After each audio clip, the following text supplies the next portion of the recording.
दिल दहला देने वाली वीडियो सामने आ गई।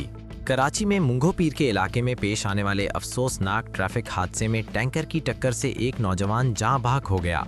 वाक़े की सीसीटीवी फुटेज भी सामने आ गई है, जिसमें हादसे के हौलनाक लम्हात देखे जा सकते हैं।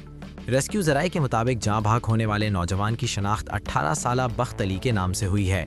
हादसा मुंगो पीर के इलाके कुंवारी कॉलोनी के करीब पेश आया, जहां टैंकर की जद में आकर नौजवान जिंदगी की बाजी हार गया। मौसूल होने वाली सीसीटीवी फुटेज के मुताबिक टैंकर सड़क के किनारे आकर रुका और फिर अचानक रिवर्स होने लगा। इसी दौरान मोटरसाइकिल सवार नौजवान अब्दुल्ला भी टैंकर के पीछे आकर रुक गया। फुटेज में देखा जा सकता है कि रिवर्स आते टैंकर ने मोटरसाइकिल पर बैठे नौजवान को रोंद डाला। वाक़े के बाद करीब से गुजरने वाले एक मोटरसाइकिल सवार ने टैंकर ड्राइवर को रिवर्स करते देखकर उसे रोकने की कोशिश की, जबकि हादसे के फौरन बाद इलाके में लोग जमा हो गए।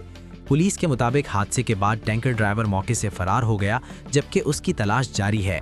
वाक़े की मजीद तहकीकात भी की जा रही हैं।